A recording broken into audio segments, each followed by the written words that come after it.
Kaixo, José Antonio Aranda, director de Euskalnet. Gracias por atender a Guipúzcoa Gaur, al grupo Gaur Media. Bueno, José Antonio, muchas gracias por estar con nosotros porque, bueno, vienes en un momento donde la actualidad la está marcando 100%. Desgraciadamente, la Dana, todos sabemos lo que ha pasado en Valencia. Me gustaría preguntarte, antes de la entrevista, creo que lo hemos comentado, vamos a dejar a un lado todo lo que es un poco el matiz político del fenómeno, eso ya, bueno, y vamos a centrarnos en lo que es en el, digamos, en los motivos de la naturaleza que provocan estos fenómenos tan violentos.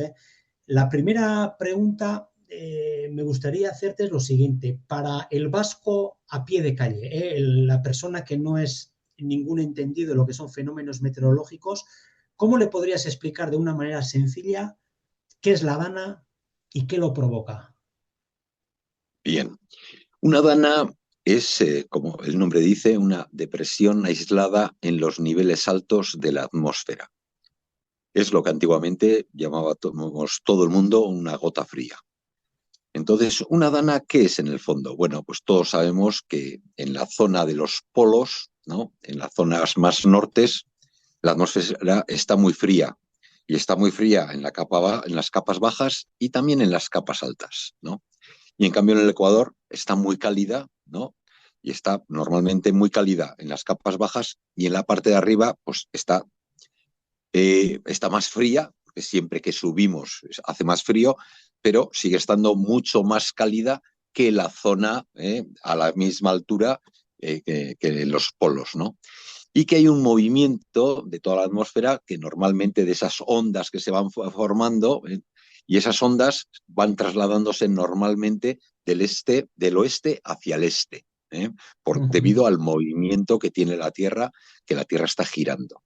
Bien, pues en ese movimiento de esas ondas, algunas veces esas ondas se estrechan, ¿no?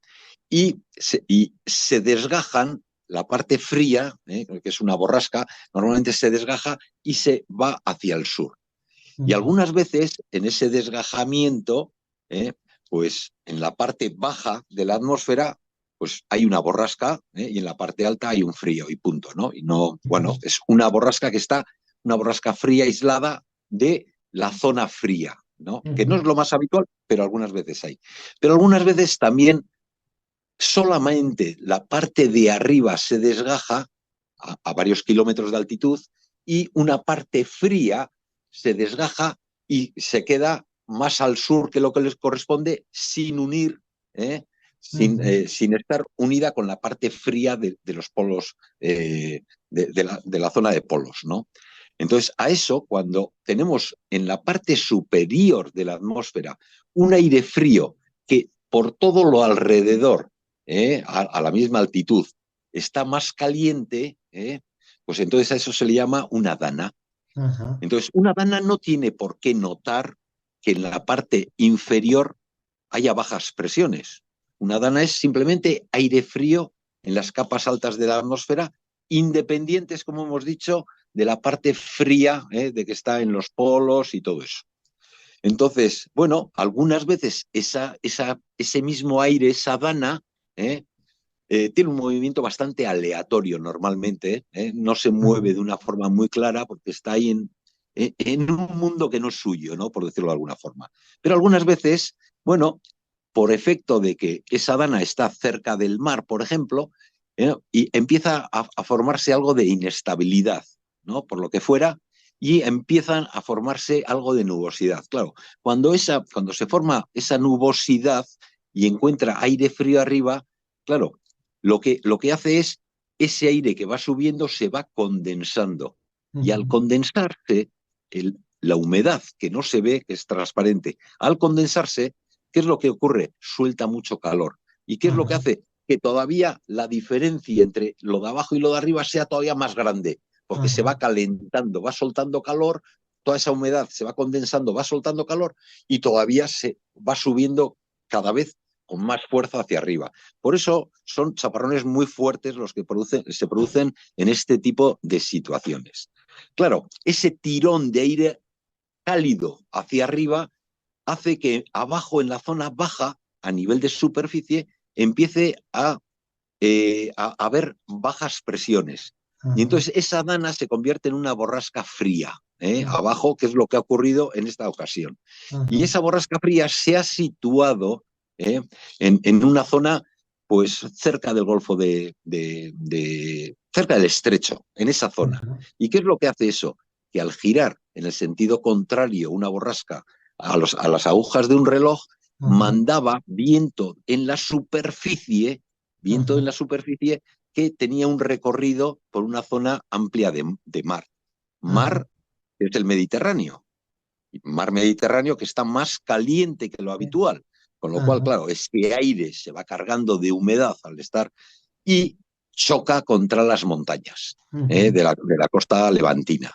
Al chocar, ya la propia inestabilidad ya estaba formando unos sistemas de tormentas muy fuertes. Pero claro, al chocar contra la costa, todavía más fuertes, ¿no? Porque lo obliga a ese aire a subir. Y siempre que sube el aire es cuando condensa el aire y precipita.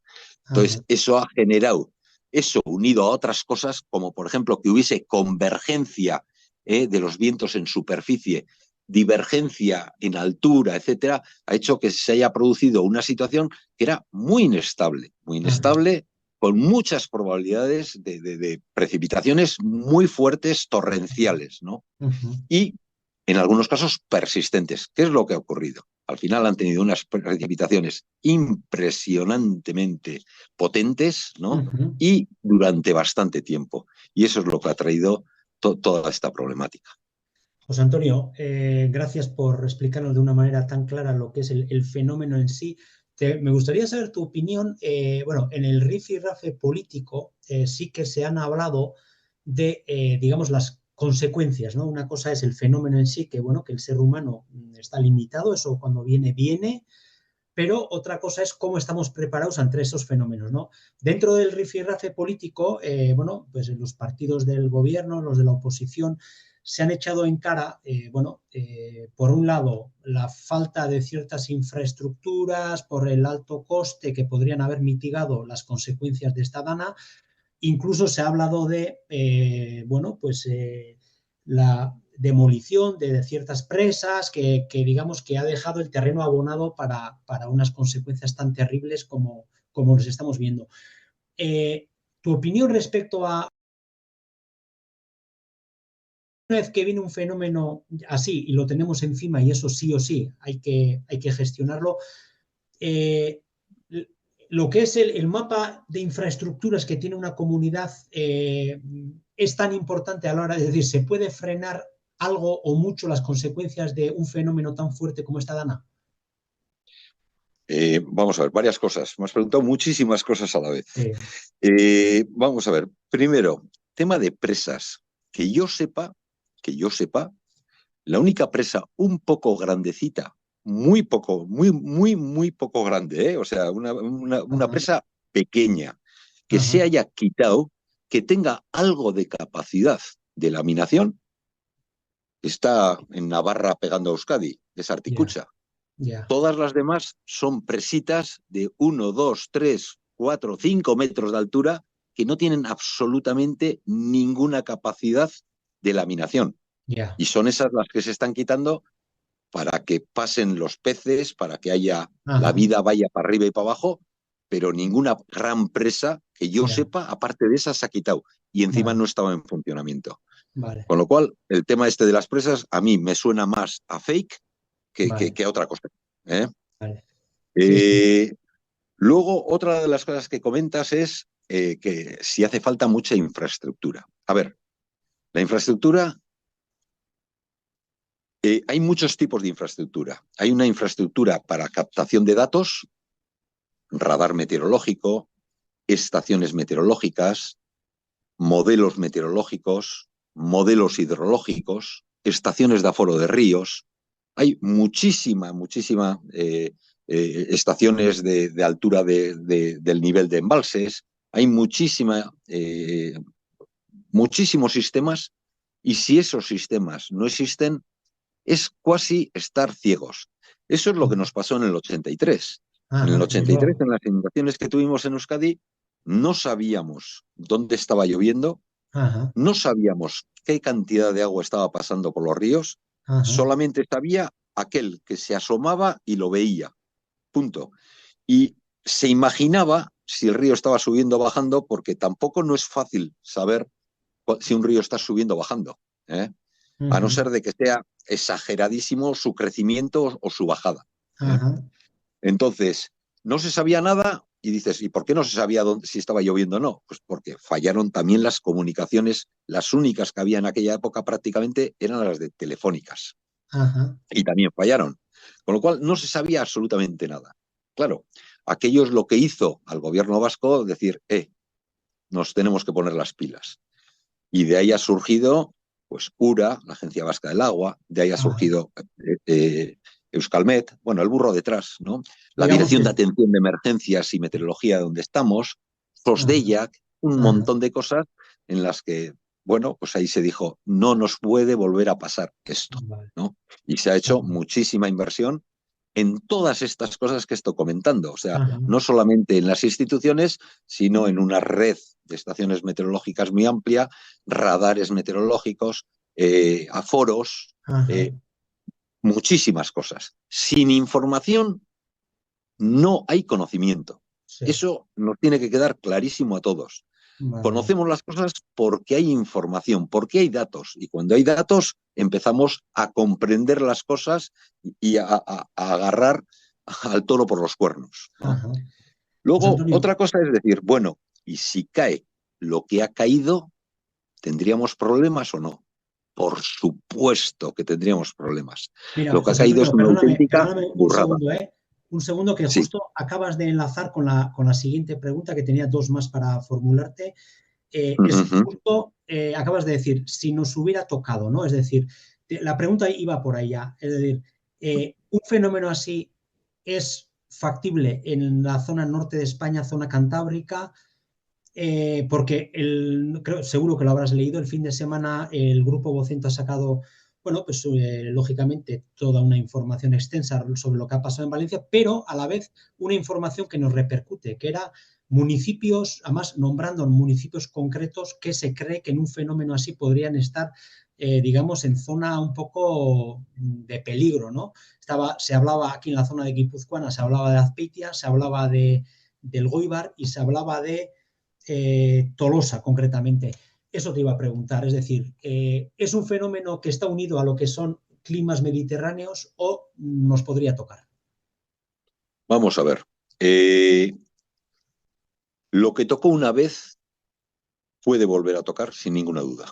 Ajá, O sea, lo que ha ocurrido una vez volverá a ocurrir, ¿eh? ajá, Porque tarde o temprano, tardará 1000 años, tardará 100 o ajá, tardará 10. No tengo ajá, ni idea, pero ya, volverá a ocurrir. Y en el 83 tuvimos una situación menos fuerte, clarísimamente, que la que han tenido allí, pero del mismo pelo. Estamos ajá, hablando de un sistema convectivo de mesoscala, que es una tormenta muy organizada, con unas precipitaciones ingentes. De hecho, en el 83 tuvimos generalizados entre 200 y 400 litros, y en algún sitio se llegaron a medir 503 litros por metro cuadrado, muy cerquita de Bilbao, en la Resquitu. Entonces, bueno, son precipitaciones muy intensas, y no vamos a decir que son parecidas, pero bueno, tampoco no mentiríamos ajá, diciendo que son bastante parecidas a lo que han tenido allí. Allí un ajá, poco más, hay que reconocerlo. Bien, entonces lo que ha ocurrido puede volver a ocurrir.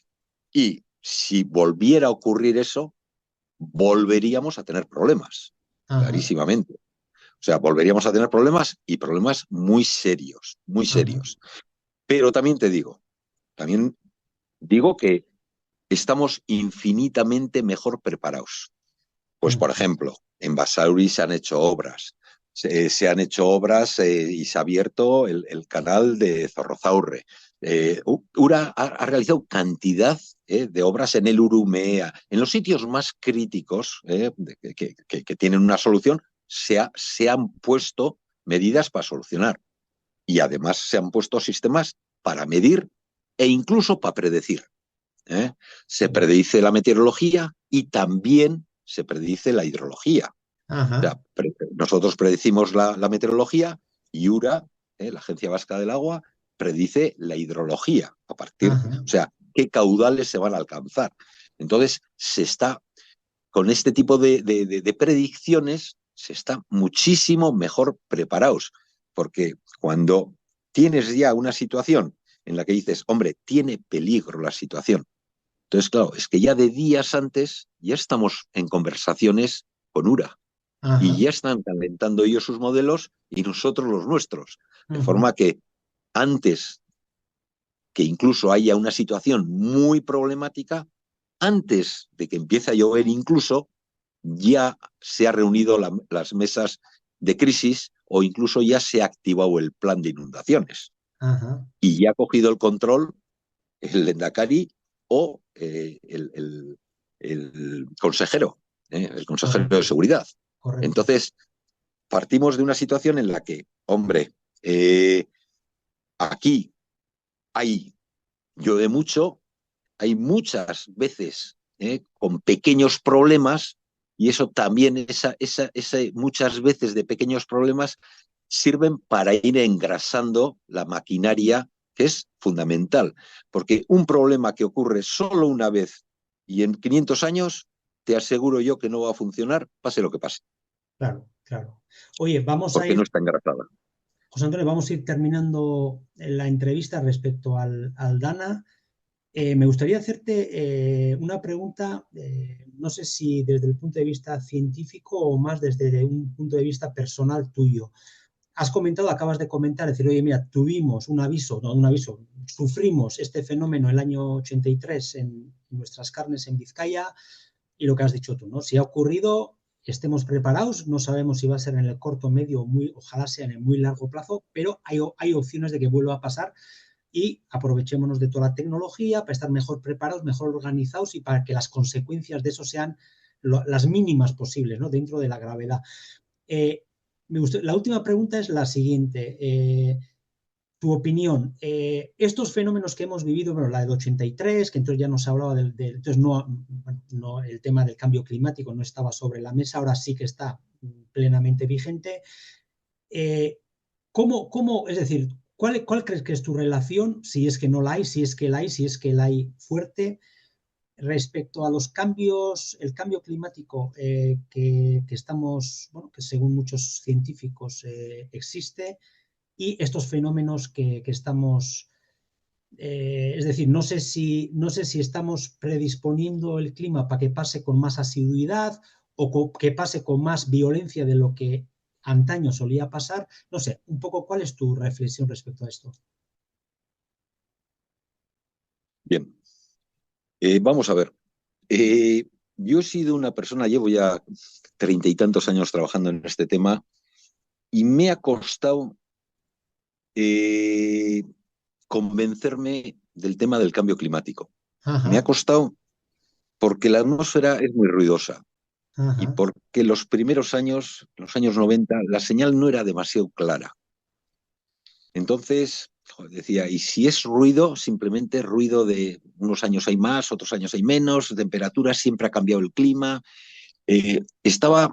Tenía mucha duda con ese tema. Y he tenido mucha duda, nunca he estado en contra del cambio climático, antropogénico, no he estado en contra, pero tampoco estaba a favor porque no tenía información suficiente como para decir. Y por una experiencia personal que me ha ido pasando a lo largo de mi vida en la mar, viendo en diferentes sitios cómo han ido desapareciendo especies en la mar, la única explicación lógica que he encontrado es que el mar se está calentando. Claro, una cosa es ruido en la atmósfera, pero otra cosa es ruido en la mar. Todos hemos visto cuando ponemos un catillo de agua a calentar, la cantidad de fuego que le tenemos que dar debajo para calentar el agua. Para calentar el mar hace falta 1000 veces más energía que para calentar el aire. Claro. Estamos hablando de 1000 veces más. Es una auténtica barbaridad. Entonces, claro, decimos, hombre, si se está calentando el mar, a ver si esto del cambio climático va a ser verdad. Y efectivamente, llevo ya 10, 15 años, 15 años más bien, en el que soy un auténtico defensor de la teoría del cambio climático antropogénico. Y este cambio climático tiene dos facetas. Por una parte, calienta el aire. Y el aire es lo que sentimos, ¿no? Punto. Ya hay menos heladas, bueno, más olas de calor, sube un poco el nivel del mar, cosillas, que dices, bueno, pero no tienen tanta importancia, ¿no? Bueno, podemos pasar, pero tiene otro paso, y es que también está calentando el agua del mar. Y calentar el agua del mar es no solamente hacer un cambio climático para hoy en día, sino hacer un cambio climático para cientos de años. Claro. Cientos de años. Entonces, estamos vendiendo, y es así, nuestro planeta en una situación pésima para las próximas generaciones. Y todo por nuestra forma de ser, por nuestra forma de vivir, por nuestra forma de crecer. Y eso tiene que cambiar. No nos queda otro remedio que cambiar. Entonces, sí, efectivamente, estoy totalmente de acuerdo, y esto no te lo hubiese dicho hace 20 años, estoy totalmente de acuerdo que parte de estos efectos que estamos teniendo en estos temporales son debidos al cambio climático.